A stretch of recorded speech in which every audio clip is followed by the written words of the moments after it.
துணை முதலமைச்சர் உதயநிதி ஸ்டாலின் அவர்கள் அதிமுகவின் பொதுச் செயலாளராக எடப்பாடி தொடர்ந்து இருந்தால் நாங்கள் தொடர் வெற்றியை பெறுவோம், எங்களுடைய வெற்றியின் ரகசியமே எடப்பாடி தான் என்று சொல்லியிருக்கிறார். இது தெல்ல தெளிவாக அவர் எடப்பாடியினுடைய நிலைமையை சொல்லிவிட்டார்.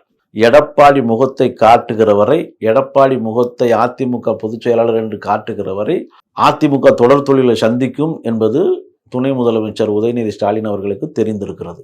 எடப்பாடி தான் திமுகவின் வெற்றி ரகசியமாகவே மாறி இருக்கிறவர் எடப்பாடி.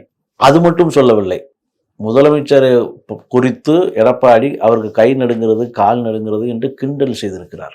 வயது முதிர்வின் காரணமாக, வேலைப்பளுவின் காரணமாக ஒருவருக்கு உடம்பு சரியில்லாமல் போவதும் உடல்நிலை நலிவடைவதும் இயற்கையான ஒன்று.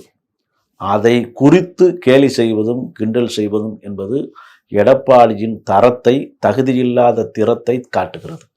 அதற்குத்தான் உதயநிதியே ஒரு பதிலை கொடுத்துக்கிறார். உன் முட்டி தேர்ந்த கதையை நான் சொல்லவா, முட்டி தேர்ந்தவனே முழங்கால் செத்தவனேன்னு என்று சொல்லியிருக்கிறார்.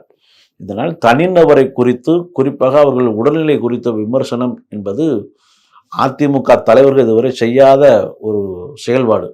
புரட்சித் தலைவர் எம்ஜிஆர் அவர்கள் உயிரோடு இருக்கும்போது, முதலமைச்சராக இருக்கும்போது கருணாநிதி அவர்களை பெயரை சொல்லி அழைத்தாலோ இல்லை தரக்குறையை விமர்சித்தாலோ அதிமுக தொண்டர்களையே கண்டித்திருக்கிறார்.